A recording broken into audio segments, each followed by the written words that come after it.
Irmãos, abramos nossas Bíblias na Epístola de Paulo aos Efésios, capítulo 2. E vamos ler desde o verso 10.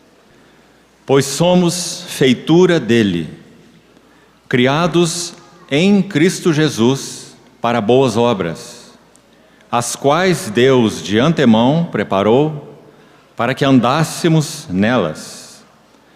Portanto, lembrai-vos de que outrora vós gentios na carne, chamados incircuncisão, por aqueles que se intitulam circuncisos na carne, por mãos humanas, naquele tempo estáveis sem Cristo, separados da comunidade de Israel e estranhos às alianças da promessa, não tendo esperança e sem Deus no mundo. Mas agora, em Cristo Jesus, vós que antes estáveis longe, fostes aproximados pelo sangue de Cristo, porque Ele é a nossa paz, o qual de ambos fez um, e tendo derrubado a parede de separação que estava no meio, a inimizade, aboliu na sua carne a lei dos mandamentos na forma de ordenanças, para que dos dois criasse em si mesmo um novo homem, fazendo a paz, e reconciliasse ambos em um só corpo com Deus, por intermédio da cruz, destruindo por ela a inimizade. E vindo, evangelizou paz a vós outros que estáveis longe, e paz também aos que estavam perto. Porque por ele, ambos, temos acesso ao Pai em um Espírito. Assim já não sois estrangeiros e peregrinos, mas concidadãos dos santos e sois da família de Deus, edificados sobre o fundamento dos apóstolos e profetas, sendo Ele mesmo, Cristo Jesus, a pedra angular, no qual todo edifício, bem ajustado, cresce para santuário dedicado ao Senhor, no qual também vós, juntamente, estáis sendo edificados para a habitação de Deus no Espírito. Ainda vamos ao livro de Êxodo, capítulo 40, versos 34 e 35. Então a nuvem cobriu a tenda da congregação, e a glória do Senhor encheu o tabernáculo. Moisés não podia entrar na tenda da congregação, porque a nuvem permanecia sobre ela, e a glória do Senhor enchia o tabernáculo. Em último texto, Números, capítulo 9, verso 15. Números 9, 15.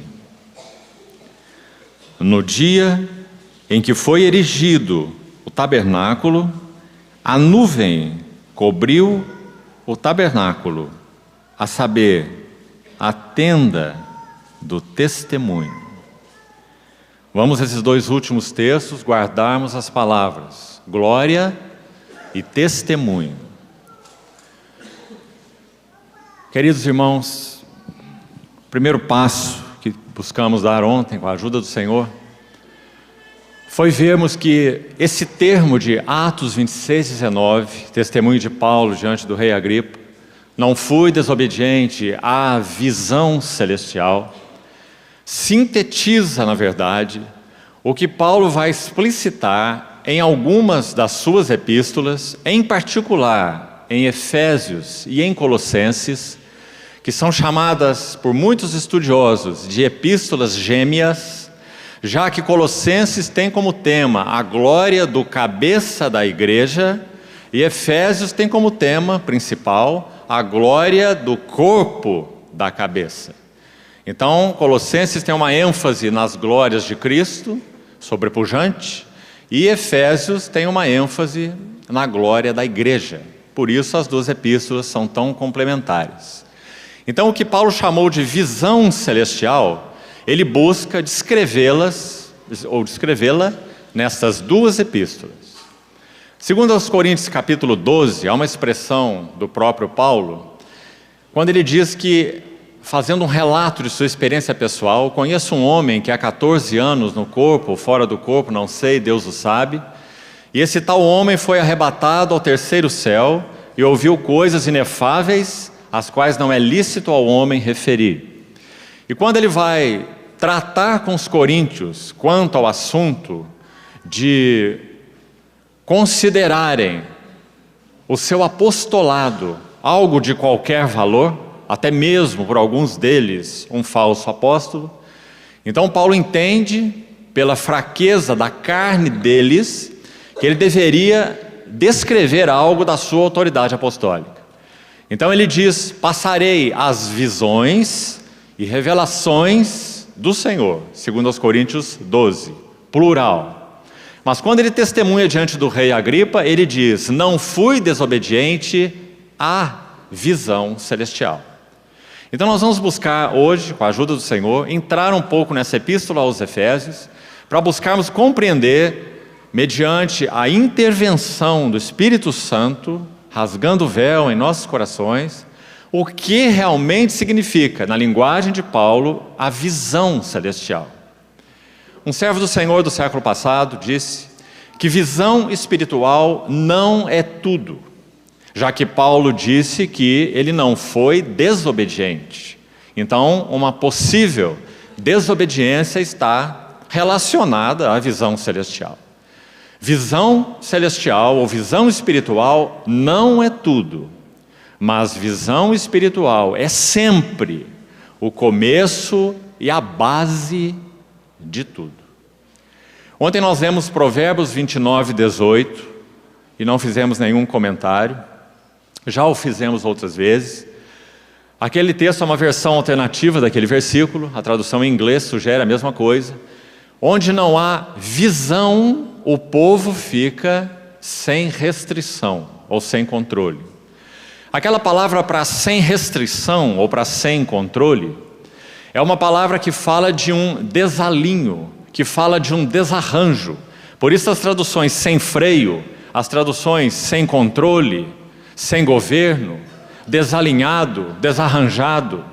Então a ideia daquele versículo é que onde não há clareza de compreensão da mente e do propósito do Senhor, então há um desalinho em nossa vida ética. Onde não há visão, o povo se descontrola, se desenfreia, se desarruma, se desalinha. Então, para usar uma figura, outras vezes já comentamos com os irmãos, quando as mulheres usam aqueles grampos para sustentar os seus penteados rigorosamente alinhados para os seus compromissos de festa, e se mostram todas lindas nos seus compromissos, quando os compromissos concluem, chegam nas suas casas e começam a retirar os seus grampos, a figura é bastante diferente daquela que estava no salão de festa. É uma figura desgrenhada. E foi essa a palavra que o Espírito Santo escolheu para usar em Provérbios 29, 18. Onde não há visão, o povo fica descabelado. Onde não há visão, o povo fica desarrumado, desgrenhado e desalinhado. Tal é a importância, irmãos, da visão celestial. Quando o Senhor cura cegos nos evangelhos, cada cura de cego tem algo a nos dizer sobre visão celestial. Esse seria o tema para outra conferência. As curas dos cegos. E cada uma delas tem um aspecto, mais de um aspecto, inclusive. João capítulo 9, o cego de nascença curado em João 9, tem pelo menos 5 aspectos relacionados à visão celestial. Então, visão celestial não é tudo, mas visão celestial é sempre a base e o começo de tudo. Então, queridos irmãos, nós temos o privilégio de termos em nossas mãos esse documento chamado a Epístola de Paulo aos Efésios. É chamado por muitos eruditos de a Epístola dos Superlativos, porque aqui Paulo não tem apenas para nos falar de glória, Ele tem para nos falar sobre riqueza da glória. Mais, Ele tem para nos falar sobre a suprema riqueza da sua glória. Paulo, nessa epístola, não tem apenas graça como seu tema. Ele tem como seu tema a riqueza da graça e, mais ainda, a suprema riqueza da sua graça. Então, ela é uma epístola de superlativos. Realmente faltou para o vocabulário humano de Paulo, como faltaria para qualquer ser humano, colocar no papel, vestir com a roupa das palavras, aquela grandiosa visão celestial, que foi impregnada no seu espírito. Irmãos amados, isso é revelação. Na verdade, quando nós somos atingidos por Deus com visão celestial, nós estamos encurralados. Nós não temos outra opção, estritamente falando. Claro, poderíamos, em tese, ser desobedientes à visão celestial. Demas, o meu cooperador, amou o presente século e nos abandonou. Mas, estritamente falando, quando a visão celestial impacta e é impressa em nosso coração, em nosso espírito, nós estamos encurralados. Então, na linguagem de um irmão, um autor de hino do passado, nós depomos as nossas armas aos pés do vencedor e nós oramos: faze-me um cativo seu e livre eu serei. Então, queridos irmãos, visão celestial é aquilo que sobretudo ocupava o coração do apóstolo Paulo. É por causa disso que a sua vida foi realmente regida e governada. Quando ele olhava, por exemplo, para uma assembleia que até mesmo questionava, parece para nós um absurdo tão grande, mas essa era a realidade dos coríntios, questionando até mesmo a autoridade apostólica direta do apóstolo Paulo, aquele que disse: meu evangelho eu não recebi de homem nenhum. Mas quando foi questionado, sabe o que ele disse a eles? Se mais vos amo, serei menos amado. Eu me gastarei e ainda me deixarei gastar em prol das vossas almas. Fiz-me fraco para com os fracos, para de alguma maneira ganhar alguns. Graças ao Senhor, nós temos não apenas as epístolas de Paulo, e ainda somos mais gratos, porque nós não temos da pena de Paulo nenhum tratado teológico. Nós temos da pena de Paulo epístolas. Porque epístolas são mais que tratados teológicos. Epístolas mostram aquela relação maravilhosa que Deus intenta que haja entre o mensageiro e a mensagem. Se as epístolas fossem tratados teológicos, nós só teríamos a mensagem. Mas como epístolas são cartas vivas, então nós temos uma interação entre o mensageiro e a mensagem nas epístolas. E qual é a intenção de Deus quanto aos seus vasos? Os vasos que Ele usa é que eles não sejam tagarelas, mas que a visão celestial seja encarnada no vaso. Como comentamos na conferência do ano passado, por que será que o Senhor pediu a Ezequiel que se deitasse tantos dias de apenas um lado do corpo, e se deitasse tantos outros dias apenas do outro lado do seu corpo, e cozinhasse a sua comida fazendo fogo com fezes de homem? E Ezequiel sentiu tanto asco daquilo que ele disse: Senhor, assim não. Então o Senhor permitiu que ele cozinhasse, ou fizesse o fogo para cozer a sua comida com fezes de animal. Por que isso? Porque de alguma maneira o Senhor queria comunicar ao coração do profeta quais eram os sentimentos dele, Deus, para com seu povo Israel. O profeta deveria entrar na mensagem, do contrário ele não seria um profeta, ele seria um tagarela. Com Jeremias a mesma coisa: achadas as tuas palavras, logo eu as comi, doce na minha boca, amarga em meu ventre. Mensageiro e a mensagem, a visão e o vaso são feitos um. Isso é verdadeiro com o apóstolo Paulo. Talvez no sentido do Novo Testamento, como em nenhum outro. Então, irmãos e irmãs, como nós somos agradecidos por termos nas nossas mãos a Epístola aos Efésios. Agora, antes de entrarmos no nosso texto base para essa manhã, Efésios 2, de 10 a 22, que nós já lemos. Pode manter sua Bíblia aberta aí. Gostaria de fazer um comentário introdutório sobre Êxodo 40 e sobre Números 9, que também já citamos e já foi lido. Então preste bastante atenção, confiando na misericórdia do Senhor para nos ajudar. Primeiro, o que é glória? Quando o tabernáculo foi erguido segundo o modelo que foi mostrado no monte a Moisés, item por item, nada da mente de Moisés, nada do bom senso de Moisés, nada da arquitetura de Moisés, já que ele era um sábio do Egito, assim ele foi instruído, nada. Mas vê que faças tudo conforme o modelo que te foi mostrado no monte. Quando essa obra foi concluída, qual o resultado? Êxodo 40, 34. E a glória do Senhor encheu o tabernáculo. E nem Moisés podia entrar, porque a nuvem pousou sobre ele e a glória do Senhor encheu o tabernáculo. Queridos irmãos e irmãs, vários eruditos bíblicos vão nos dizer que glória é uma palavra indefinível.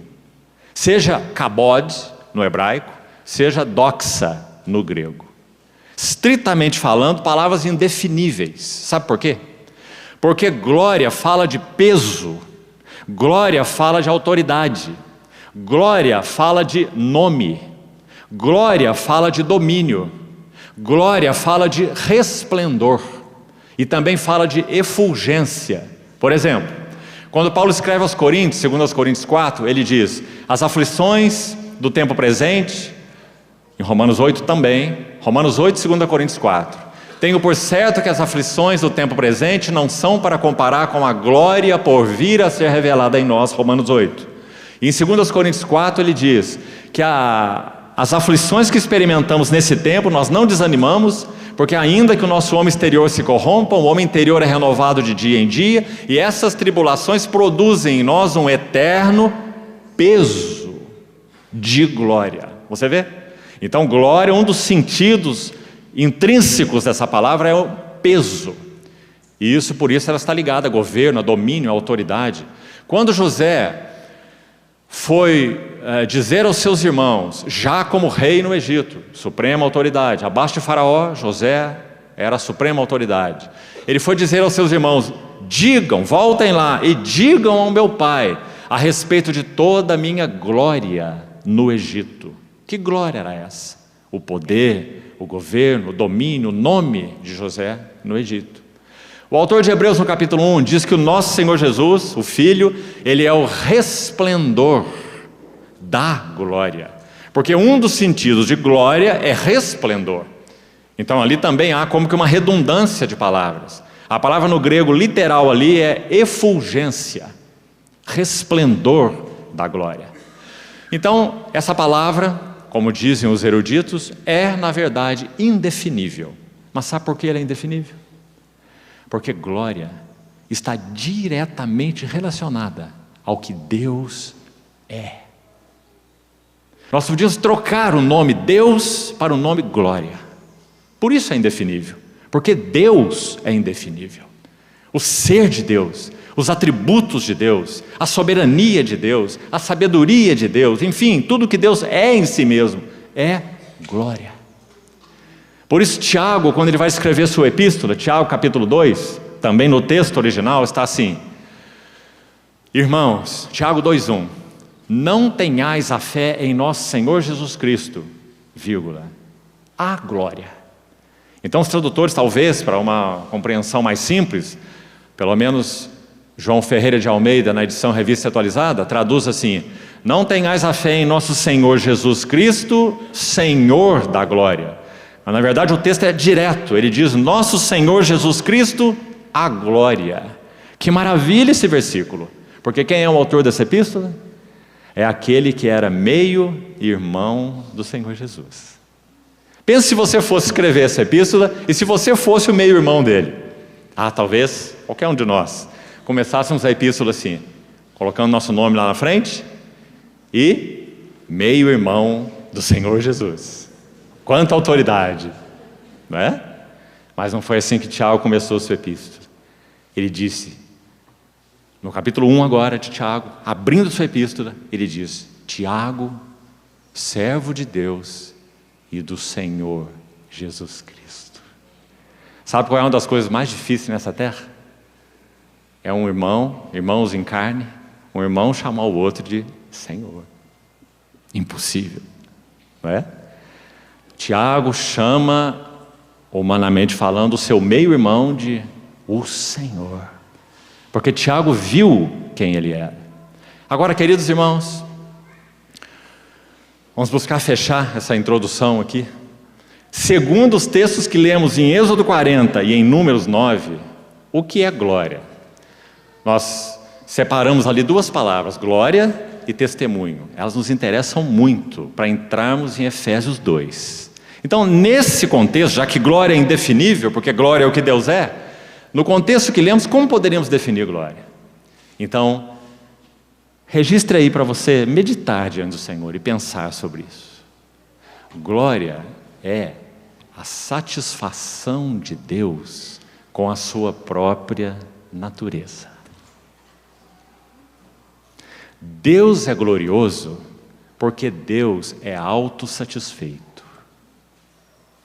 Que maravilha é o nosso Deus. Deus tem em si mesmo plena satisfação.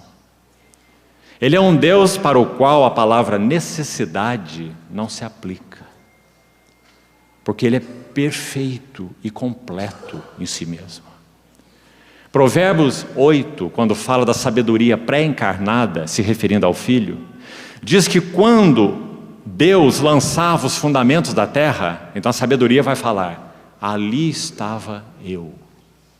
E essa sabedoria, obviamente, se refere a Cristo. Ele se nos tornou, da parte de Deus, sabedoria. E, nesse texto, Provérbios 8, 30 e 31, que nós estamos citando aqui, ele vai dizer não apenas que ele estava ali, mas vai dizer, eu era o seu arquiteto. E mais, ele vai dizer que o Pai achava nele as suas delícias. E que ele, o Filho, a sabedoria, achava nos filhos dos homens as suas delícias. Que figura mais maravilhosa. Então o Deus Trino é completo, absoluto, perfeito e pleno em si mesmo. Então a glória de Deus é que Deus é satisfeito consigo mesmo. E testemunho. Nós lemos em Números 9 que quando a glória de Deus pousou sobre o tabernáculo erguido, Moisés faz uma observação, que aquele tabernáculo sobre o qual a glória de Deus pousou, preste atenção, glória de Deus pousou, era a tenda do testemunho, Números 9:15. O que significa então testemunho? Testemunho de Deus é a satisfação de Deus no vaso que está sendo utilizado. Glória de Deus é a satisfação de Deus com a sua própria natureza. Testemunho de Deus é a satisfação de Deus com o vaso que está sendo utilizado. Seja ele um vaso pessoal, individual, ou seja ele um vaso corporativo. Então, irmãos, quando é que uma Assembleia do Senhor realmente pode ser um testemunho do Senhor? Quando Deus encontra satisfação nessa Assembleia.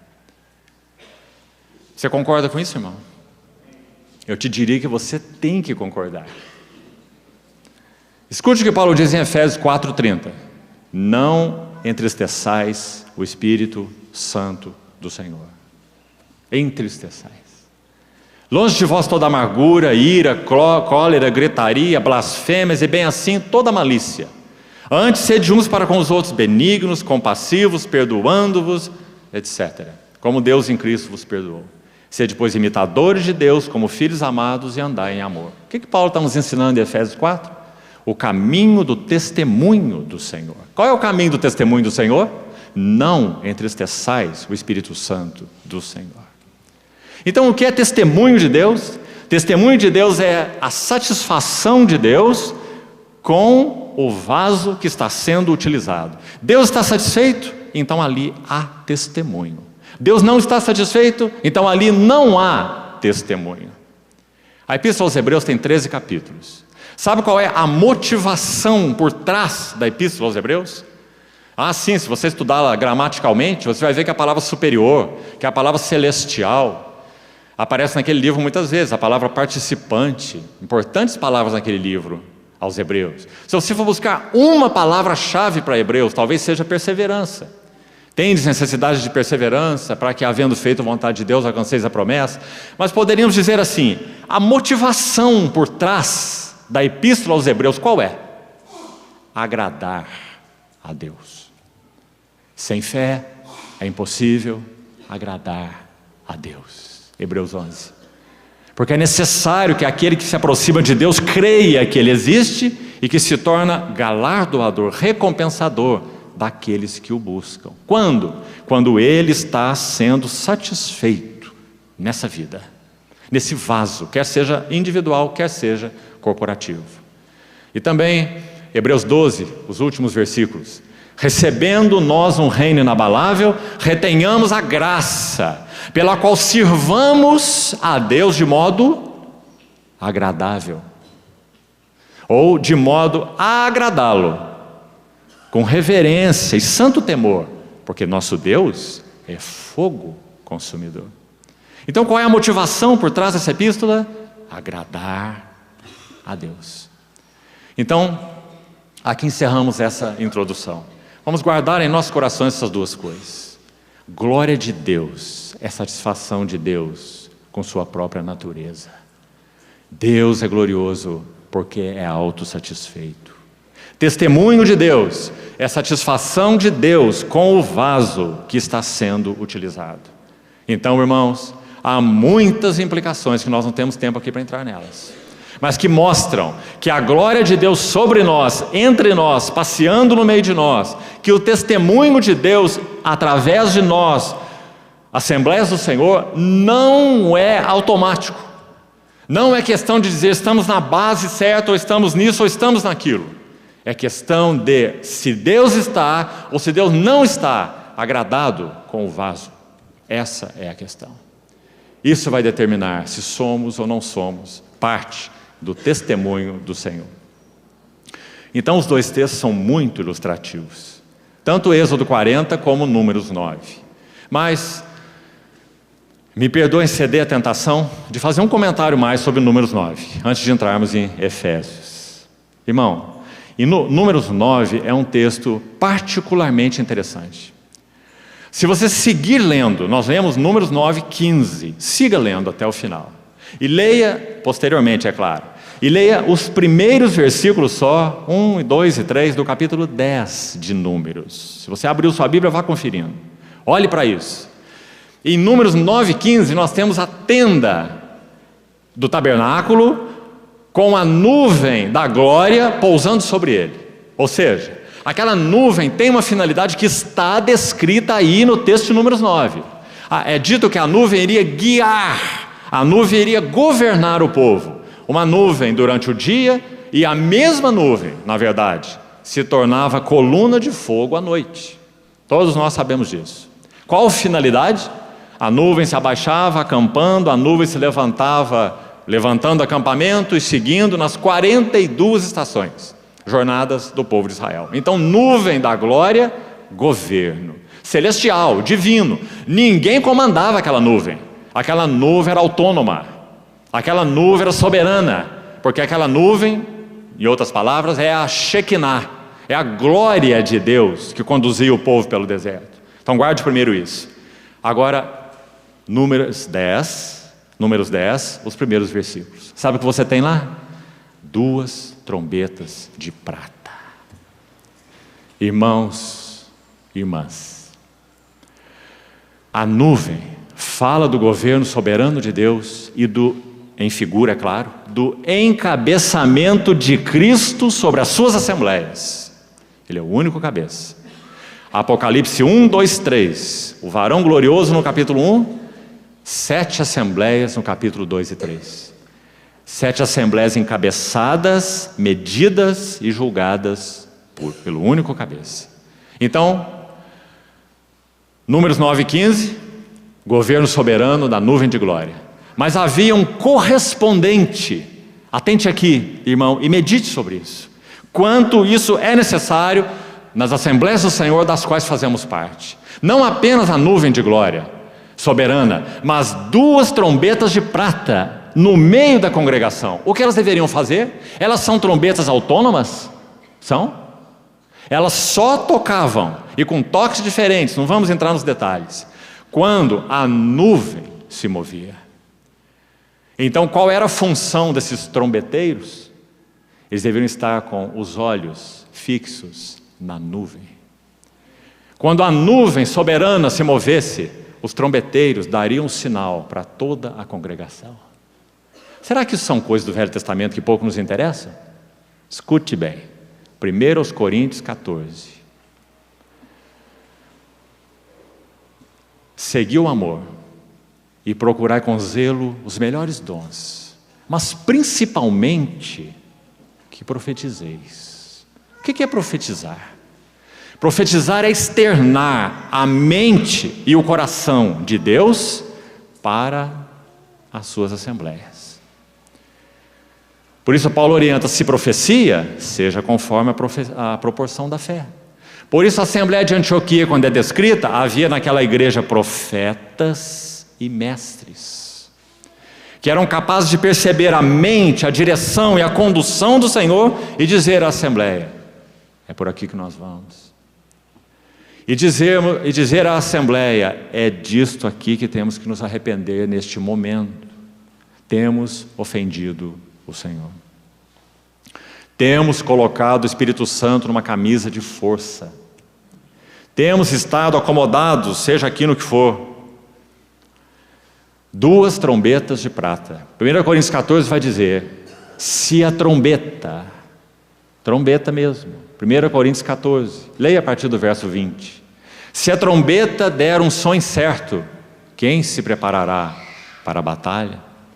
Então, irmãos, que imensa necessidade nós temos que em cada Assembleia do Senhor hajam trombetas de prata. Aquelas que não são autônomas, ensinando o que quiserem, ou conduzindo a congregação para onde acharem por bem, baseado no seu bom senso, baseado na sua maturidade, baseado na sua experiência espiritual, não serve. A nossa responsabilidade, vamos nos lembrar de novo do princípio de Antioquia, Atos 13.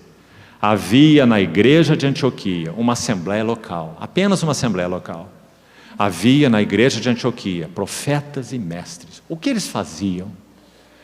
Eles serviam ao Senhor e jejuavam. Para que jejuar, irmãos? O que significa jejum? Jejum significa uma avidez em conhecer a mente, o coração e a vontade do Senhor. Por isso eles jejuavam. Então havia na igreja de Antioquia profetas e mestres que serviam ao Senhor e jejuavam. Então disse a nuvem de glória, o Espírito Santo, e tocou as 2 trombetas de prata no meio deles. Separai-me agora Barnabé e Saulo para a obra que os tenho designado. A nuvem e as trombetas de prata. Então a pergunta para nós realmente é, temos disposto tudo que somos, em particular nós, pela misericórdia do Senhor, estou incluído entre esses irmãos, nós que somos irmãos mais velhos, em nossas congregações, temos tido senso dessa imensa responsabilidade? Temos sido aqueles que servem ao Senhor e jejuam? Temos nos disposto com tudo que somos para sermos trombetas de prata? Você sabe que prata fala de redenção. Você sabe que prata simboliza diretamente a obra do Filho do Senhor Jesus. Sim, porque Ele é o cabeça da igreja. As trombetas não são de ouro e nem de bronze, mas de prata, porque particularmente estão relacionadas à redenção do Filho. No caso aqui, encabeçamento do Filho. Então, queridos irmãos, para compreendermos o que significa visão celestial e podermos ajudar os nossos irmãos com relação a ela, nós temos que ter o impacto dela nos nossos próprios corações. Do contrário, o nosso ensino é, na expressão de Paulo, palavrório, tagarelice. E ontem nós compartilhamos um dado triste na história dos avivamentos, na grande maioria deles, e mesmo entre nós. Uma primeira geração recebe revelação e é impactada pelo Senhor, ganha, entregam o que tem, pagam o preço. Irmãos mais velhos, quantas histórias, foram despedidos de cargos profissionais de ministério e foram procurar emprego, colocados na rua com sua mulher e seus filhos, sem casa para morar, demitidos de função ministerial profissional. Por quê? Muito melhor seria que tivessem ficado. Por que não ficaram? Visão celestial. Visão celestial. Então, queridos irmãos, a primeira geração recebe revelação. A segunda geração tem apenas uma tradição. Quantos jovens estão aqui nessas noites? Nessas manhãs, nesses dias? Quão encorajado temos sido diante do Senhor pela vida dos jovens. Queridos irmãos, tenho tido o privilégio de participar a convite dos irmãos chilenos de um treinamento de jovens no Chile. Já tivemos uma sessão no ano passado, teremos outra sessão no mês que vem, abril. 436 jovens estavam presentes no primeiro evento. 436 jovens. De todo o país. Isso é uma maravilha, irmãos. O Senhor tem sim atuado, impactado, chamado o coração de jovens para amar sua palavra, para conhecerem-no desde cedo, para compreenderem que o melhor lugar para suas vidas é no centro da vontade do Senhor. Ah, irmãos, como nós temos tido, pela graça do Senhor, carga por essa segunda geração de jovens. E como somos agradecidos, porque nós não faríamos nada se o Senhor não fosse a vanguarda na vida desses jovens. E é Ele quem os tem atraído. Compartilhando com alguns irmãos com os quais temos servido, tantos irmãos, um texto que tem, me permita rapidamente aqui, consolado tanto os nossos corações como irmãos mais velhos. Queria repartir isso com você, em particular, irmão mais velho. Isaías 52, 12. Sabe o que diz lá? Veja o tamanho desse encorajamento para nós, irmãos mais velhos. Isaías 52, 12. Vós não saireis apressadamente, e nem vos ireis fugindo. Sabe o que essas duas frases significam? Intempestividade, vamos fazer a obra do Senhor, o tempo é curto, vamos colocar a mão na obra, temos que fazer, e fazer, e fazer, e fazer. Vós não saireis apressadamente. Por um lado, ativismo, fazer, mas olha a outra frase, nem vos ireis fugindo, omissão. Não, Deus é bom, Deus é soberano, Deus conhece todas as coisas, o dia vai chegar, é assim mesmo, juventude, essa fase vai passar. Não, nada de omissão. Nós temos uma imensa responsabilidade para com a segunda geração. Então não ireis apressadamente, mas também não fugireis, não ireis fugindo. Agora, o encorajamento central, escute bem, o Senhor e Deus irá adiante de vós. Isso significa, Ele, e só Ele, pode ser vanguarda. Mas ainda não terminou o versículo, que bom. Ainda diz, e o Deus de Israel será a vossa retaguarda. Mas irmãos, há um princípio espiritual embutido aqui muito maravilhoso, que parece ser claramente o seguinte: Deus não se responsabilizará de ser retaguarda por aquilo que Ele mesmo não foi vanguarda. Um princípio inexaurível, Ele não sairá remendando as coisas erradas que nós fizemos. Porque Deus não pode ser manipulado por nós. Nós temos que conhecer por onde Ele anda, qual é o seu caminho, qual é a sua mente, qual é a sua vontade, qual é o tempo que nós estamos vivendo, seja individual ou seja corporativamente como assembleias. Porque se Ele for vanguarda, toda a responsabilidade é dele de ser retaguarda. Bendito seja o seu nome. E essa tem sido nossa confiança. Então nossa oração é: Senhor, onde estás envolvido? Senhor, guarda-me de colocar minhas mãos onde o Senhor não pôs as tuas mãos. Ah, irmãos, que consolo isso traz para nós. Porque às vezes, estando com esses jovens, compartilhando com eles, quanta angústia é gerada em nossos corações. Algumas vezes nossa tendência é tentar arrebentar o coração deles e colocar algo lá dentro. Algumas vezes a tendência é pegar pelo pescoço, como que dizendo: acorda, desperta, ó tu que dormes. Mas as coisas não são assim. Não ireis apressadamente, e nem fugindo, mas o Senhor Deus irá adiante de vós, e o Deus de Israel será a vossa retaguarda.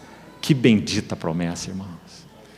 Então, concluindo essa introdução, vamos entrar então em Efésios capítulo 2, no texto que nós lemos. Qual é a visão celestial?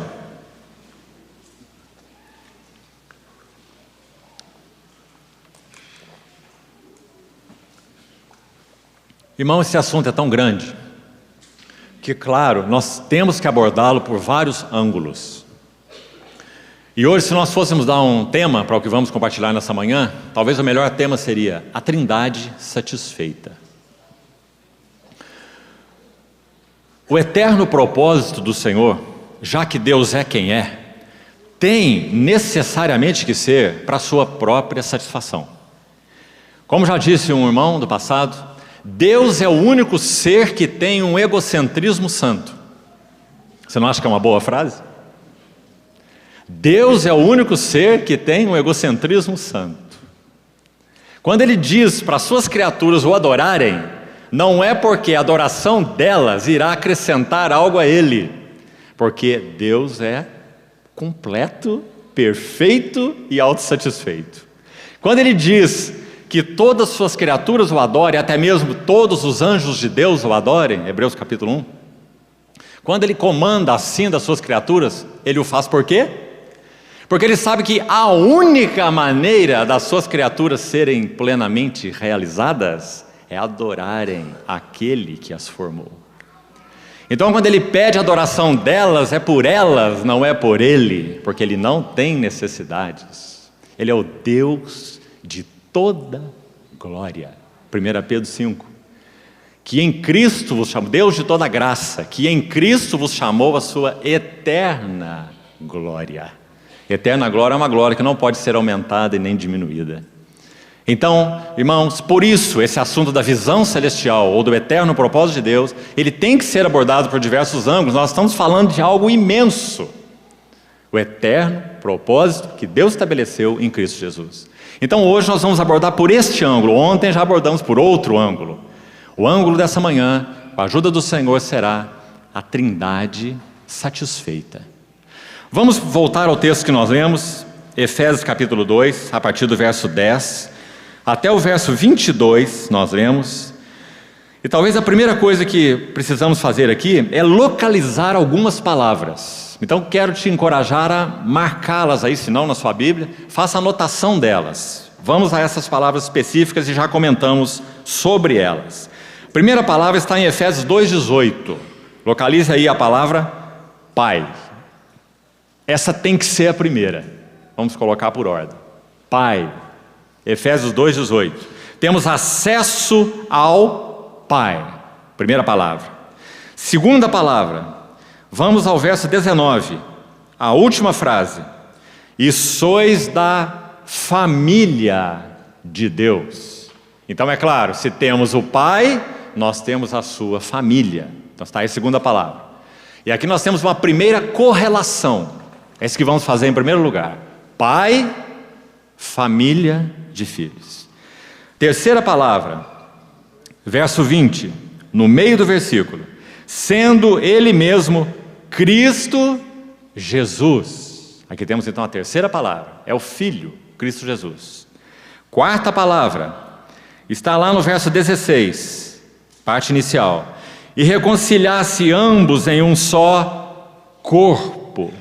Selecione a palavra corpo. Então temos uma segunda relação. Nós temos Cristo Jesus e corpo. Que corpo foi esse? Foi o corpo que Ele criou em si mesmo, na cruz do Calvário, rompendo a parede de separação que havia entre os povos, judeus e gentios, sabemos bem aí, pelo contexto, derrubou a parede de separação e de ambos os povos, onde não há judeu, onde não há gentio, de ambos os povos fez um, e reconciliou ambos em um só corpo com Deus. Quem fez isso? O Filho. Criou em si mesmo um novo homem. Então, primeira relação, pai, família. Segunda relação, Cristo Jesus, corpo. E falta então uma terceira relação, evidente agora. A terceira relação é, versículo 22, última palavra, Espírito. Se referindo, obviamente, ao Espírito Santo. No Espírito. E também temos no final do verso 18, o acesso ao Pai em um Espírito. Então aí selecionamos a palavra Espírito, e agora a última palavra, a sexta, verso 21, última frase, santuário. Santuário dedicado ao Senhor. Então vamos repetir as três relações. Pai, família. Cristo Jesus, corpo. Espírito de Deus, Espírito Santo, santuário. Ou templo, ou edifício, já que aí fala edificados sobre o fundamento dos apóstolos e profetas. Então esse santuário é um edifício de Deus. Então nós temos aí a Trindade Santa. Cada uma das pessoas relacionada a um aspecto do eterno propósito de Deus em Cristo Jesus, ou seja, tudo começa com o Pai. No coração de Deus o Pai, todas as coisas têm origem e berço. Então o que o Pai eterno planejou? O Pai eterno planejou que no Filho eterno, Ele teria uma família de filhos. Mas não de qualquer maneira. Essas famílias de filhos deveriam ser semelhantes ao seu Filho unigênito. Por quê? Porque seu Filho unigênito é o centro, o foco das suas ações, interesses e afeições. É por isso. Foco das suas ações, interesses e afeições. Então o que Ele deseja é uma família de filhos, que sejam uma reprodução do seu único e amado Filho. Nós sabemos o que Ele fez para que isso acontecesse. Ele tomou o seu santo grão, perfeito e único grão, e esse grão caiu na terra e morreu para que não ficasse só, mas para que produzisse muitos filhos. E o Espírito Santo foi enviado então por esse grão ressurreto, entronizado e ascenso, ou ascenso e entronizado, para que os muitos filhos fossem conduzidos à glória. E como nós falamos, o que é a glória? Glória é Deus satisfeito com sua própria natureza. Por isso, irmãos, quando esse propósito de Deus se consumar, sabe o que esse universo vai ver? Uma cena de glória. Eu me ponho diante do Deus do nosso Senhor Jesus Cristo, o Pai da glória, para que sejais iluminados para conhecer a esperança do chamamento dele em direção a nós. Seu chamamento, não é nosso chamamento. Claro que se fez nosso, mas porque partiu dele, né?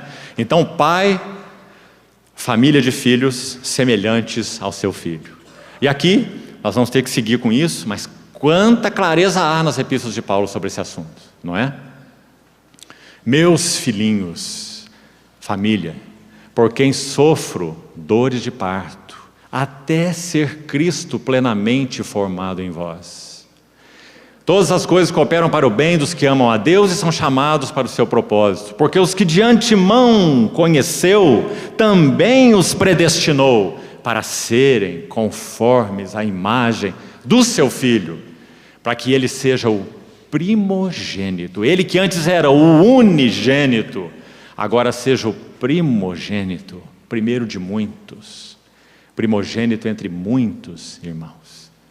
Então, 6 palavras nesse texto que falam de 3 relações.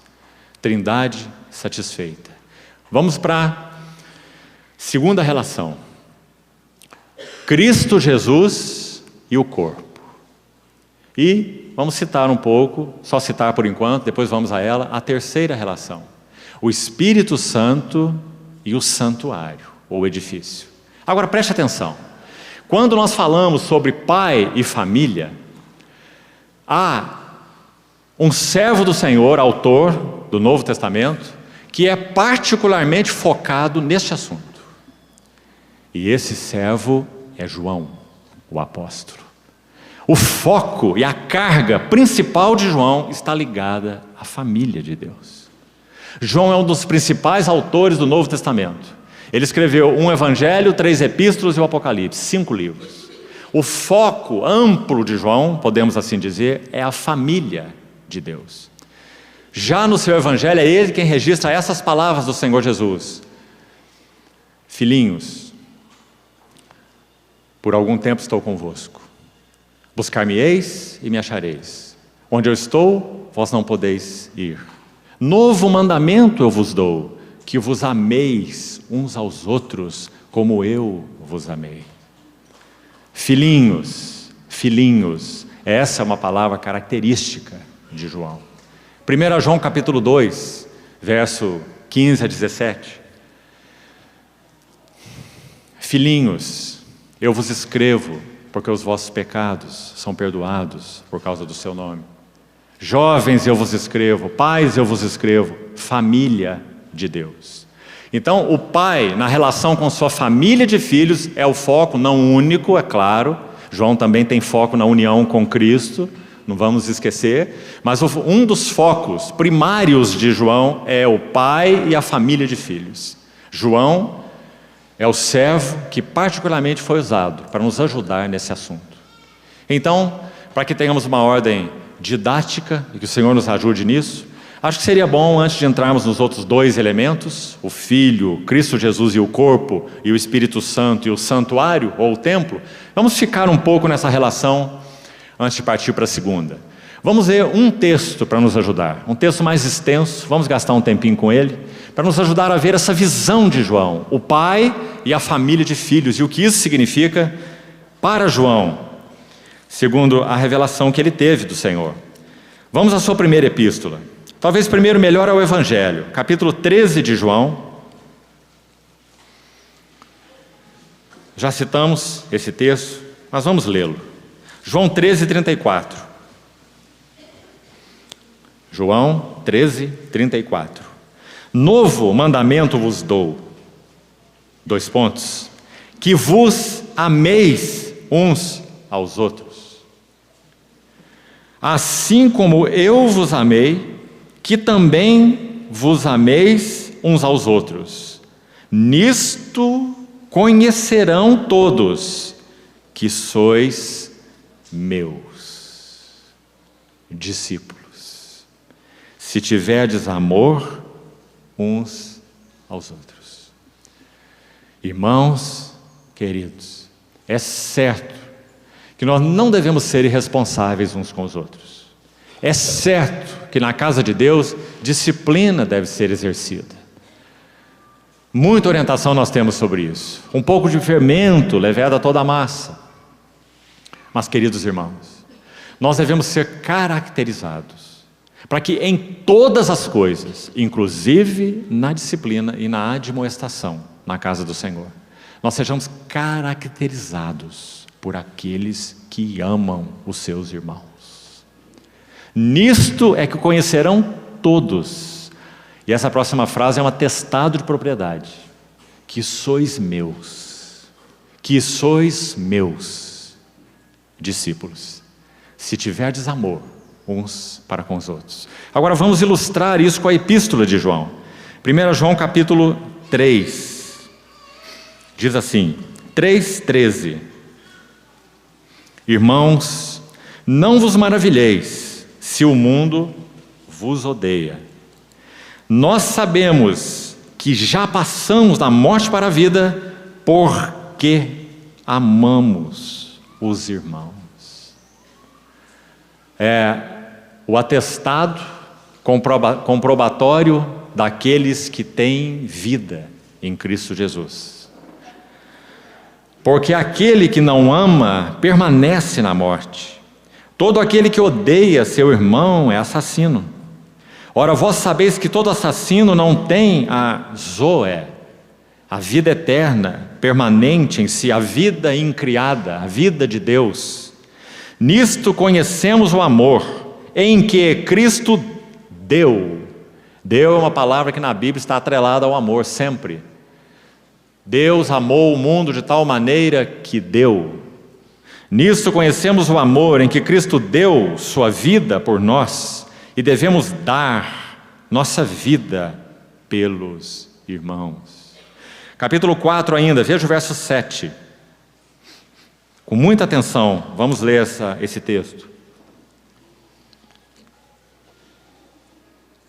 Amados, amemo-nos uns aos outros, porque o amor procede de Deus, e todo aquele que ama é nascido de Deus e conhece a Deus. Aquele que não ama não conhece a Deus, pois Deus é ágape. Deus é amor incondicional. Nisto se manifestou o amor de Deus em nós.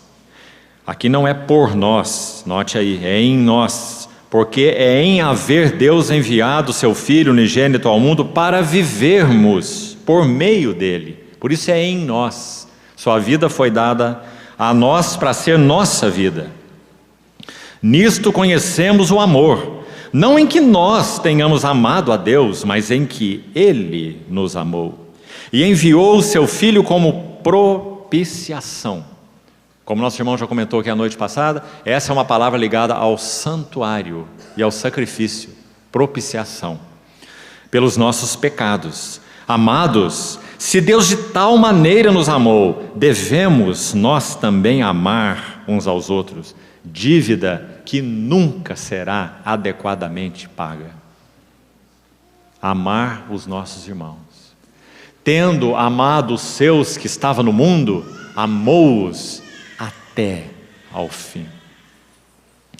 Ninguém jamais viu a Deus. Se amarmos uns aos outros, Deus permanece em nós e o seu amor é em nós aperfeiçoado.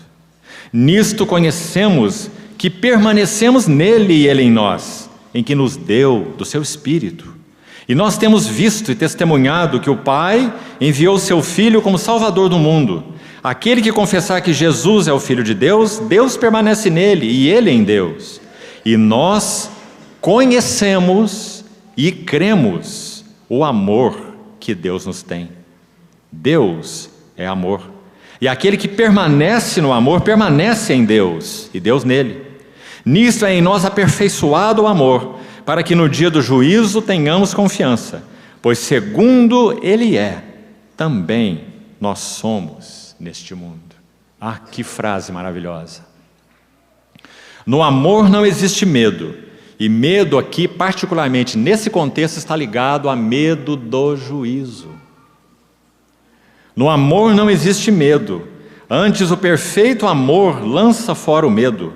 Ora, o medo produz tormento. Logo, aquele que teme não é aperfeiçoado no amor. Nós amamos porque Ele nos amou primeiro. Se alguém disser amo a Deus e odiar a seu irmão, é mentiroso. Pois aquele que não ama seu irmão a quem vê, não pode amar a Deus a quem não vê. Ora, temos da parte dele este mandamento, que aquele que ama a Deus, ame também ao seu irmão. Essa é a primeira ênfase. Irmão, todas as vezes que buscarmos compreender o eterno propósito do Senhor e não partirmos do Pai, nós já estamos equivocados. Porque sabemos que há diversos pontos de partida que têm sido usados para se compreender o eterno propósito do Senhor. Se nós, buscando compreender o eterno propósito de Deus, nós partimos da queda, então o eterno propósito de Deus seria nos redimir. E com o perdão de pecados, o eterno propósito de Deus estaria cumprido. Certo? Se o eterno propósito de Deus começasse com o homem antes da queda, então o propósito eterno de Deus seria restaurar ao homem o seu estado original. E o propósito eterno de Deus estaria cumprido. Mas isso também é falso. Se nós partirmos para compreendermos o eterno propósito de Deus do Éden antes do pecado, então nós concluiríamos que o eterno propósito de Deus é restaurar a criação ao seu estado original. E de novo nós estaríamos errados e limitando o eterno propósito de Deus. Mas se nós começamos o eterno propósito de Deus a partir do próprio Pai, então nós temos o ponto de partida adequado. Porque o propósito eterno do Pai é que o seu Filho tenha primazia e preeminência em todas as coisas. E a igreja, como falamos ontem, nós tivemos o imenso, inestimável privilégio de sermos chamados, agregados, para sermos unidos àquele que é o centro do eterno propósito de Deus.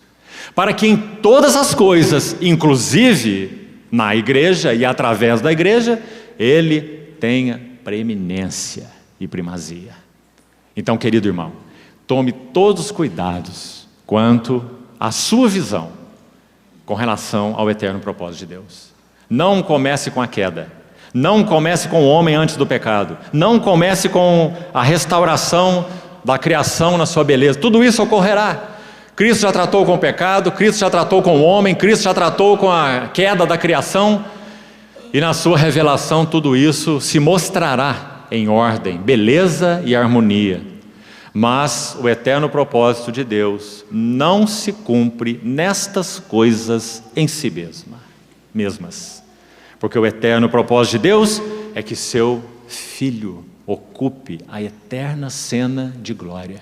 E toda a criação olhe para Ele e veja que nele foi depositada toda a glória, satisfação, deleite de Deus, o Pai.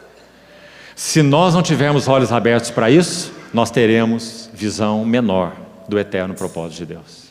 Então, o primeiro elemento da Trindade satisfeita é o Pai e sua família de filhos. E lembre-se, esse é o tema particular de João. Mas como já citamos as três duplas no início, a próxima correlação que fizemos do texto de Efésios 2 é Cristo Jesus e o corpo. Agora, quem é o servo que foi usado nas Escrituras do Novo Testamento para nos falar sobretudo de Cristo Jesus e do seu corpo? Você tem alguma dúvida? Paulo. Paulo é esse escritor. Claro que Paulo fala da família de Deus também, está aí em Efésios 2. E é claro que Paulo também fala do templo do Espírito. Mas não é a sua ênfase principal. Paulo é quem traz a ênfase principal sobre a igreja e o corpo de Cristo. E aí está a Epístola aos Efésios com toda a sua clareza e várias outras epístolas mais. Ele diz isso aos Coríntios, ele diz isso aos Romanos, 1 Coríntios 12, Romanos 12. Membros, assim como num só corpo temos muitos membros, mas nem todos os membros possuem a mesma função, assim também nós, conquanto muitos, somos um só corpo e membros uns dos outros. Romanos 12. 1 Coríntios 12, capítulo 12, versículo 12. Esse Espírito que foi dado ao corpo, um corpo tem muitos membros, mas nem todos os membros, e esses membros formam um só corpo, assim também com respeito a Cristo. Pois em um Espírito, todos nós fomos batizados para dentro de um corpo. Então Paulo é quem tem a ênfase principal sobre corpo. Para que Deus Trino seja satisfeito, o Filho busca expressão em um corpo. E esse corpo nada mais é do que um prolongamento do próprio Cristo. Mas ainda assim, Cristo e o corpo são duas entidades estritamente falando. Nunca façamos confusão quanto a isso. Há um servo do Senhor do século passado que usou uma palavra interessante. Acho que nós podemos parafrasear em português, já que ele escreveu em inglês, para se referir a essa questão da singularidade de Cristo, mesmo na relação dele com a igreja, para que nós não façamos um bolo só, Cristo é a igreja de Cristo, esses dois são um, e nós acabemos por divinizar a igreja, e por divinizar o próprio homem. Esse é um assunto sério, e é uma heresia. Para que isso não seja feito, esse autor, escrevendo em língua inglesa, usou uma terminologia que também em inglês não é algo comum, foi cunhado por esse que a utilizou a primeira vez. E o termo é otherness. Se fosse traduzir para o português, nós também teríamos que fazer o nosso neologismo. E ele seria outralidade. Nós não temos essa palavra. Outralidade. Outralidade seria a característica que alguém tem de ser único, de ser outro, de não ser igual àquele que está falando, digamos assim. Nosso Senhor Jesus tem essa característica de outralidade, e Ele sempre a terá. Nunca a igreja será plenamente idêntica ao que Cristo é. Por quê? Porque Cristo é Deus. Porque Cristo tem atributos nele que não podem ser comunicados. Os teólogos chamam isso de atributos incomunicáveis de Deus. Compreende, irmão? Se Deus quisesse, Ele não poderia criar um outro Deus. Porque se algo é criado, então não é Deus. Porque teve um princípio. Deus não tem princípio. Então Deus tem poder para fazer todas as coisas, mas Deus não tem poder para criar um outro Deus. Porque tudo que é criado não é Deus. Só Deus tem a singularidade de não ser criado. Ele é único. Assim é o Pai, assim é o Filho, assim é o Espírito Santo. Então Cristo sempre será outro, porque nele há atributos divinos que são incomunicáveis a qualquer ser criado, seja ele anjo, seja ele homem. Certo, irmão? É isso que a Bíblia ensina. Então, quando nós fazemos essa relação Cristo e o seu corpo, temos que ser tão cuidadosos, porque por outro lado, nós fomos colocados em uma união tão vital, tão orgânica, tão íntima e tão única com Cristo, que sabe como Paulo tem que nos explicar essa relação? Efésios 1:23. A igreja que é o seu corpo. Você está vendo? Paulo e o corpo. A igreja que é o seu corpo. A plenitude daquele que tudo enche em todas as coisas. Mas quando ele usa a palavra plenitude, ele não está dizendo que a igreja é Cristo. E nem que Cristo é a igreja.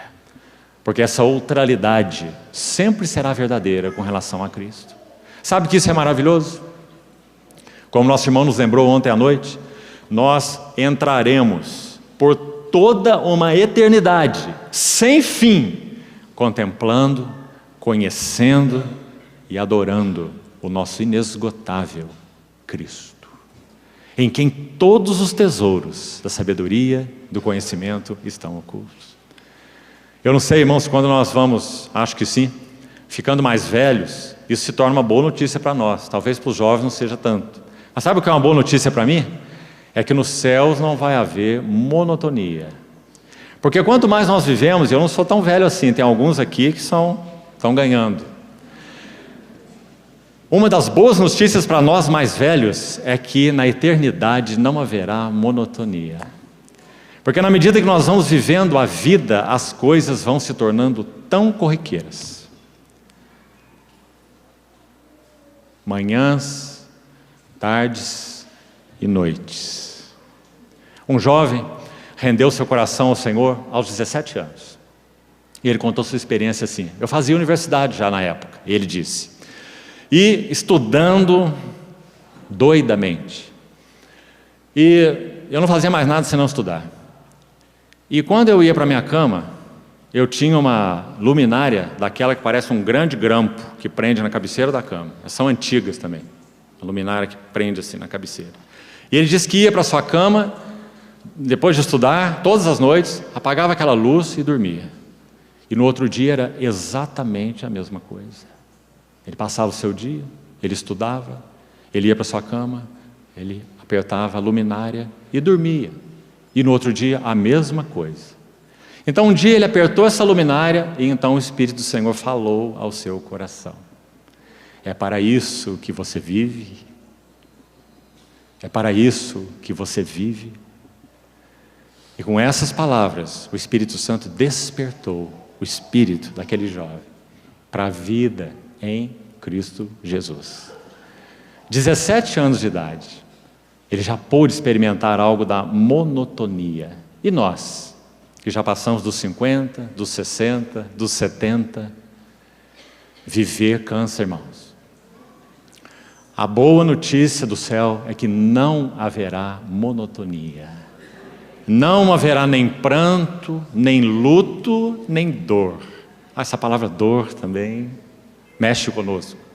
Depois dos 50, cada ano que passa, uma dor a mais aparece. Quando nós estamos com 60, são 10 pontos de dores a mais. Com 70, são 20. Quando não é a cabeça, é o estômago, é o esôfago, é a perna, é a articulação do calcanhar, do fêmur, do cotovelo. Não é? Não haverá mais pranto, nem luto e nem dor, porque as primeiras coisas já passaram. Eis que faço novas todas as coisas. As palavras do Senhor em Apocalipse. Que maravilha, irmãos.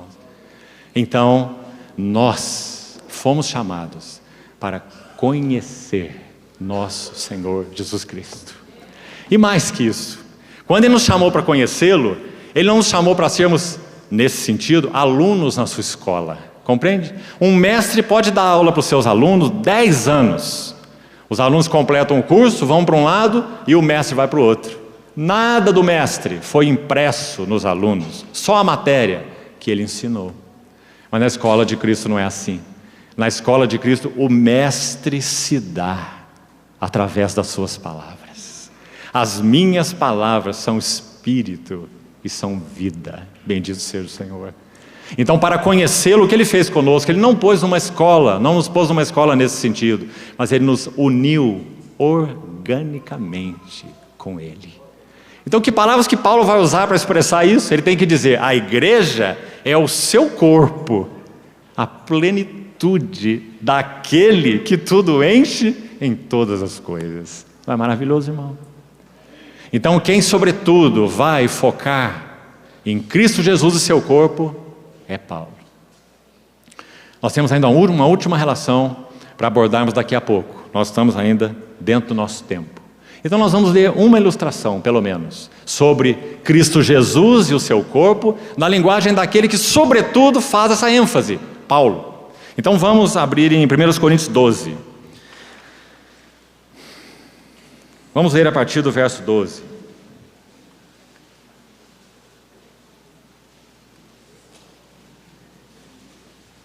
12. 1 Coríntios, capítulo 12, verso 12. Porque assim como o corpo é um, e tem muitos membros, e todos os membros, sendo muitos, constituem um só corpo, assim também com respeito a Cristo.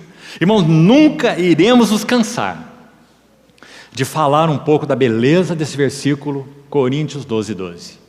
Porque aqui o termo Cristo é usado de uma maneira interessante e única. Observe que não está se referindo a Cristo Jesus pessoal. É impossível. Porque aí ele está falando de um Cristo corporativo. Por isso ele não usa a palavra Jesus Cristo. Porque não está falando da pessoa de Jesus Cristo. Ele está falando do Cristo. Você compreende a diferença? Ontem nós buscamos, nas palavras de Paulo, nos ensinos das epístolas de Paulo, nomear, digamos assim, esse Cristo como um novo homem de uma nova criação. Foi o que fizemos ontem. Esse novo homem de uma nova criação, ele é coletivo. Ele não é um novo homem pessoal, é um novo homem coletivo. Ele tem Jesus Cristo como cabeça e um corpo de muitos membros, que é o seu corpo. Cabeça é Cristo, a igreja é o seu corpo. Então esse é o novo homem coletivo, corporativo, da nova criação. Quando esse novo homem foi criado? Já lemos Efésios 2. Criasse em si mesmo um novo homem, fazendo a paz na cruz, como já vimos, né? Então é sobre esse homem coletivo que Paulo está falando aqui. Então ele está dizendo, esse corpo tem muitos membros. Todos esses membros constituem um só corpo. Assim também com respeito a Cristo. Muito evidente que ele está tratando do novo homem, da nova criação. Mas vamos um pouco mais nos versos seguintes. Pois, olha o homem coletivo aí. Em um só Espírito, todos nós. Se ele coloca aqui esse pois, ele está fazendo uma conclusão. E se ele coloca esse nós, ele está dizendo que esse homem aqui é coletivo. Não é pessoal.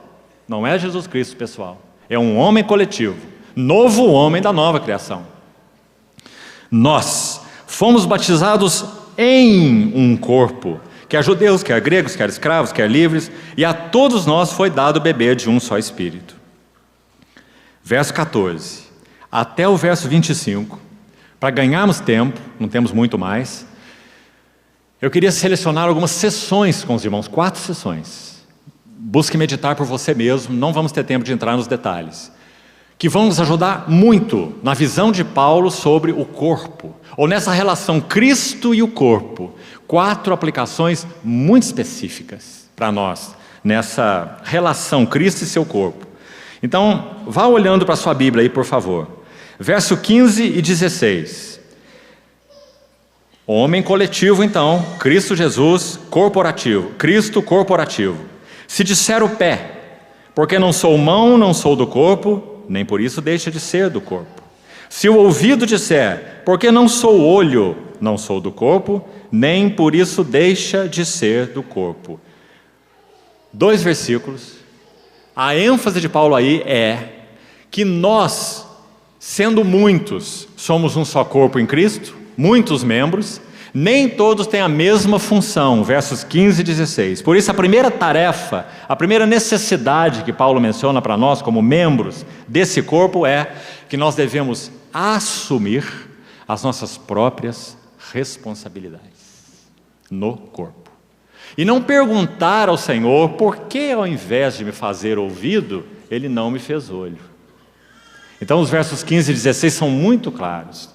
E outras vezes também já usamos essa analogia para os irmãos. Imagine se nós, por descontentamento, pudéssemos arrancar essa orelha daqui e colocá-la aqui, para que ela fizesse a função do olho. Que danos nós estaríamos provocando no corpo? Primeiro, o corpo teria dificuldade de ouvir, porque o ouvido não está no seu lugar. Segundo, o corpo teria dificuldade até de ver, porque está entrando alguém numa função para a qual ele não tem equipamento. O Espírito Santo é quem equipa para os diversos serviços no corpo de Cristo. Está aí nos primeiros versículos de Coríntios 11. Há muitos serviços, há muitas realizações. Então, esse equipamento vem do próprio Espírito Santo. Então, o primeiro encorajamento de Paulo, nos versos 15 e 16, é que nós assumamos as nossas responsabilidades. O olho é olho, o ouvido é ouvido, o olfato é olfato. Nós costumamos apreciar muito o olho. Ninguém, quando nós chegamos perto, vai olhar em primeiro lugar o nosso pé, não é assim? Só se estivermos usando um sapato muito extravagante, não é? Do contrário, a primeira coisa que as pessoas vão buscar olhar em nós é o nosso olho. E olho é bonito, e olho tem cor, não é? E olho tem expressão. Mas e uma orelha? Ninguém chega em você também e vira de lado assim, deixa eu ver sua orelha, não é? Por isso nós desejamos ser olho no corpo de Cristo, olho, visão espiritual, que maravilha, profeta, olho, visão. Mas irmão, se você estiver dirigindo o seu carro e vier uma carreta desgovernada atrás, e você está lá ouvindo sua música tranquilo, dirigindo o seu carro, seu olho não vai adiantar para nada quando essa carreta tocar a buzina e o seu ouvido escutar e desviar o teu carro. O ouvido salva o corpo. Quem tem ouvidos, ouça o que o Espírito diz às igrejas. Se você entrar na sua casa e tiver vazamento de gás, teu olho não vai te salvar e nem seu ouvido. Seu olfato vai te salvar, para que a casa não exploda.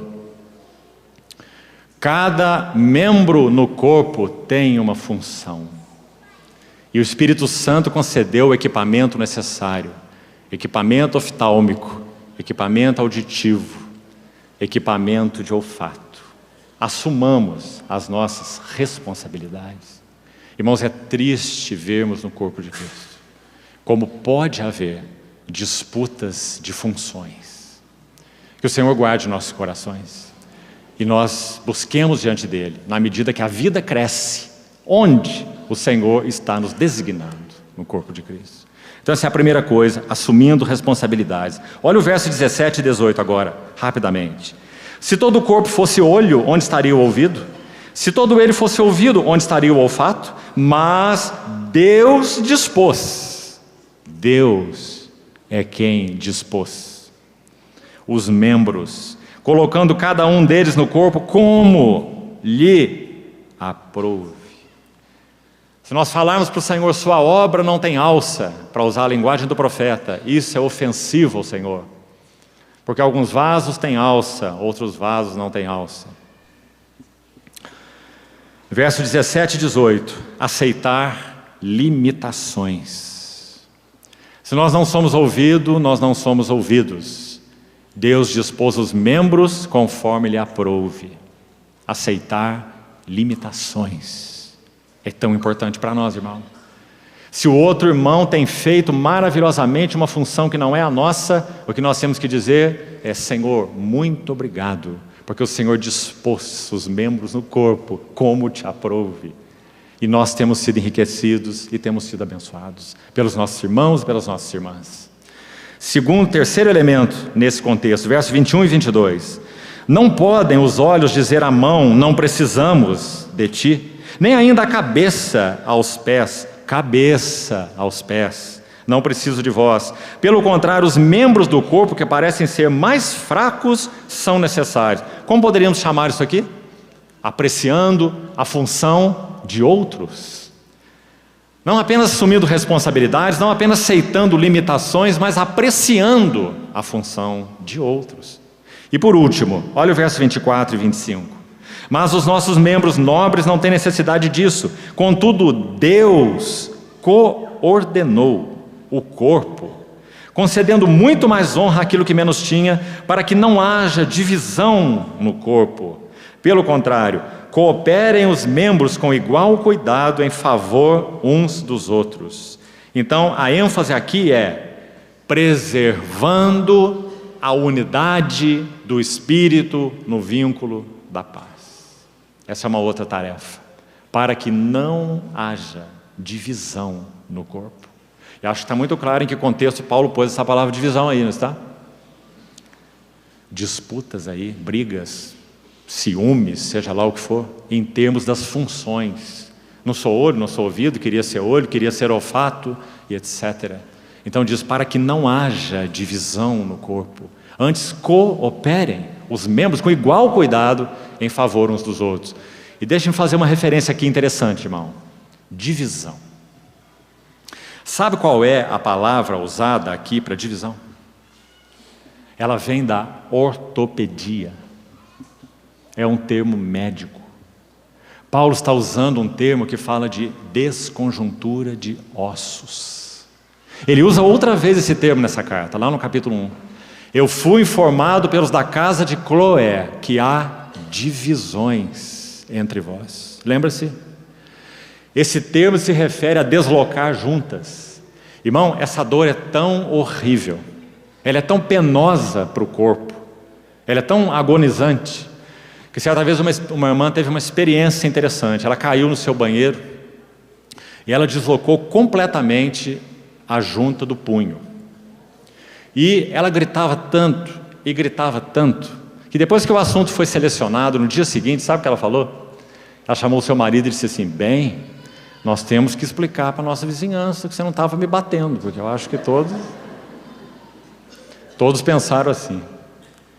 Essa foi a palavra escolhida aqui pelo Espírito Santo, nos lábios de Paulo, para que não haja deslocamentos de ossos, para que não haja desconjuntura no corpo.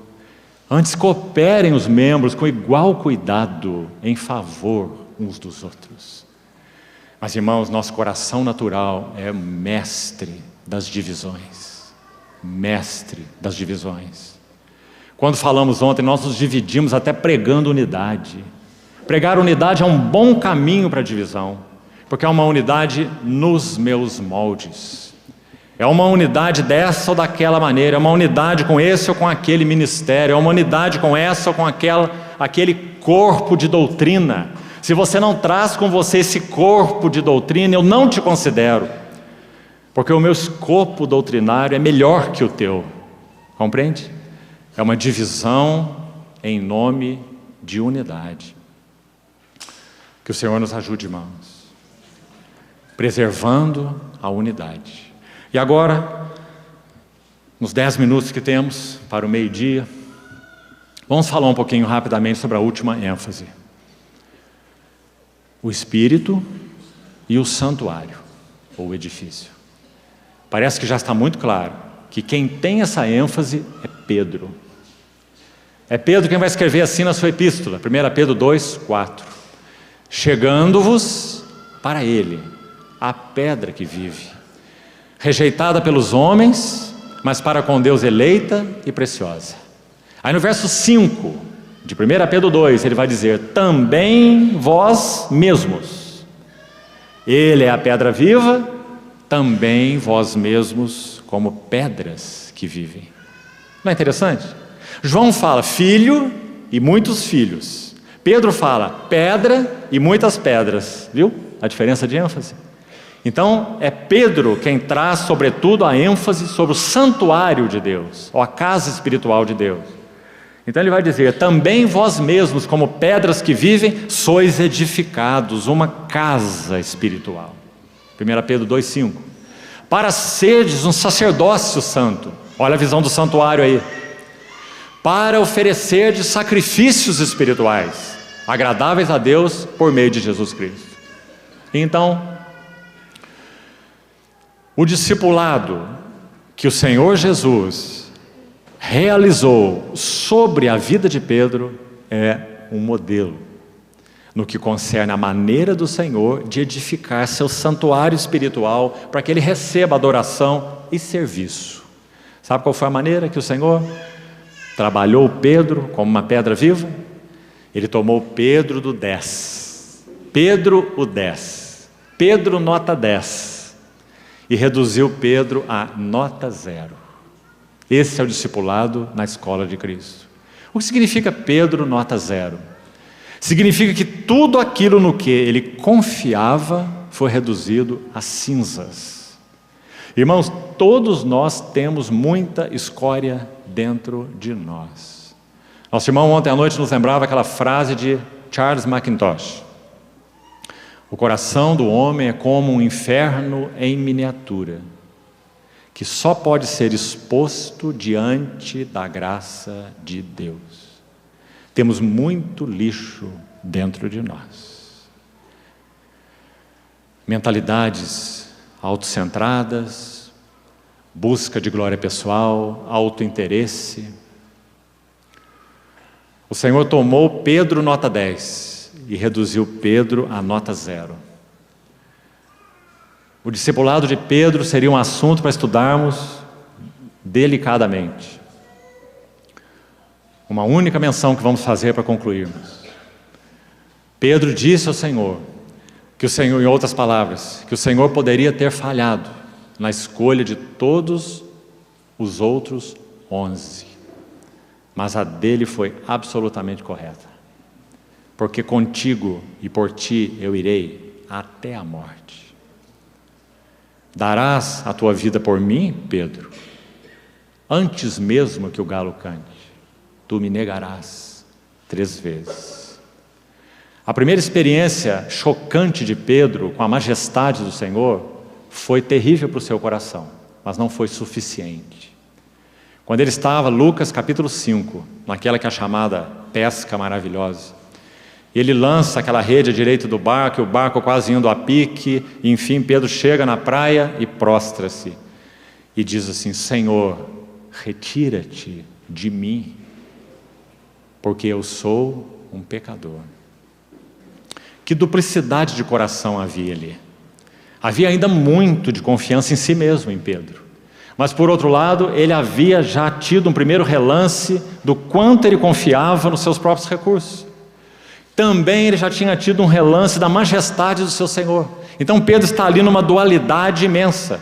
Parece que se nós tentarmos entrar naquele texto com a ajuda do Senhor e perceber o espírito e o coração de Pedro, nós podíamos dizer que ele falou assim: Mestre, tu és tão diferente de mim, aparta-te de mim, eu não sou como tu, eu sou um pecador, afasta-te de mim, mas deixa teu endereço, porque eu preciso ir atrás do Senhor. Não é? Então Pedro foi nos seus solavancos e solavancos, até aquele dia, quando diante daquela fogueira, no pátio da casa do sumo sacerdote, e diante de uma criada, ele profere anátema ao nome de Jesus. Não apenas uma negação, mas uma maldição. Ele diz que Jesus é anátema. Praguejou, na linguagem de Marcos, capítulo 14, versos 72 ou 73. Praguejou, anatematizou. Então agora o Pedro vai chegar à nota 0. Porque diz que quando o Senhor Jesus sai da casa do sumo sacerdote, ele não pode mais se aproximar de Pedro, nem Pedro dele. Então ele olha para Pedro. E João vai nos dizer que os seus olhos são como chama de fogo. Então esse olhar do Senhor perfura o coração de Pedro. E o texto vai dizer que Pedro, saindo, chorava amargamente.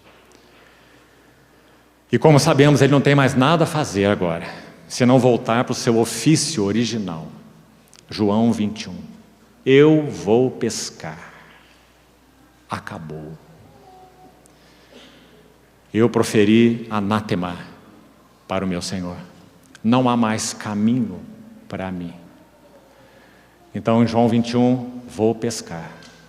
E leva consigo mais 6.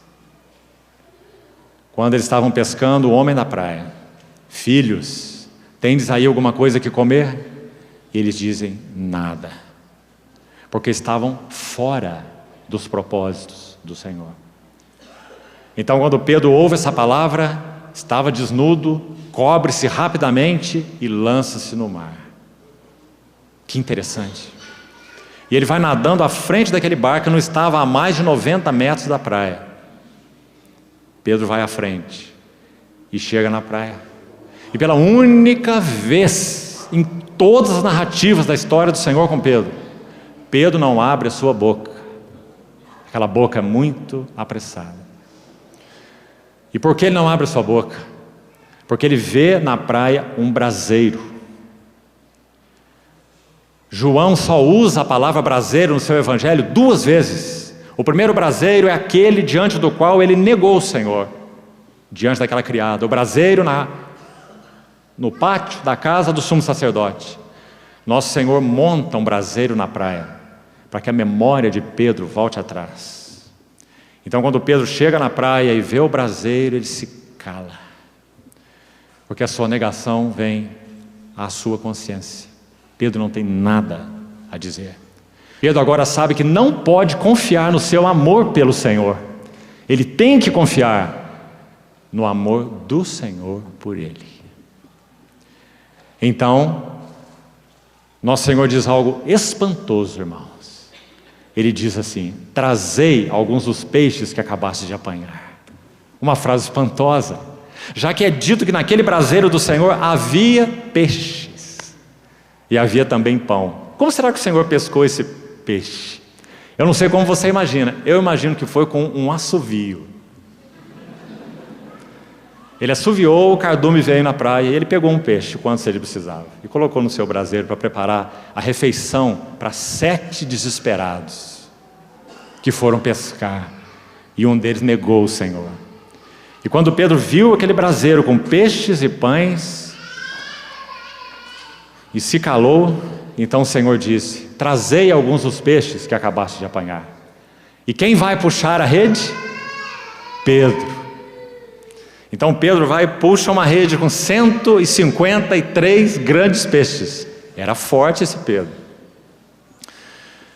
O que isso significa? Apesar de nós, apesar de quem somos, apesar de nossa imensa fragilidade e confiança em nós mesmos, ainda assim, o Senhor chama cooperadores para o seu serviço. Trazei alguns dos peixes que acabaste de apanhar.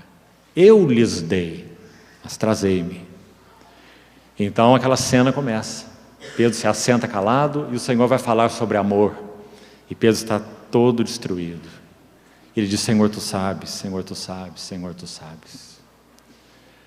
Então, irmãos, Pedro é quem vai nos ensinar o que significa uma pedra viva, ser talhada, podada, trabalhada, para ser ajustada, para que Deus não tenha apenas um monte de pedras espalhadas por todas as ruas, sem testemunho, mas para que o Senhor encontre caminho em nós para nos edificar e justapor aos nossos irmãos, para que o Espírito Santo tenha um templo espiritual de pedras vivas.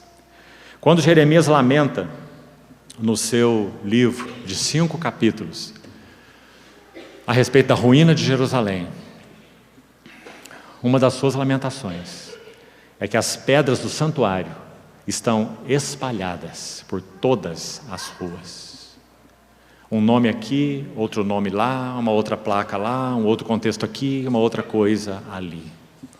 As pedras do santuário espalhadas por todas as ruas. O que vamos fazer numa cena de tal divisão? Qual é a nossa responsabilidade? Nossa responsabilidade está ligada à glória do Senhor e ao testemunho do Senhor.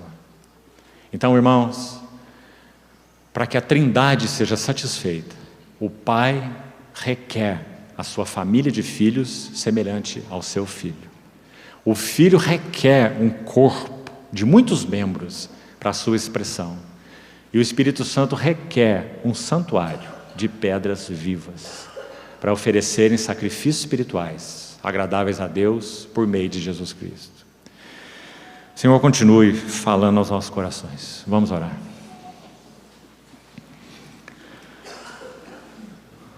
Senhor, te pedimos que em nossa limitação e debilidade de compreensão e de palavras, o Senhor rasgue o véu e faça o teu trabalho em nossas vidas, dando-nos revelação, visão espiritual. E mais que isso, adequa o nosso coração à visão.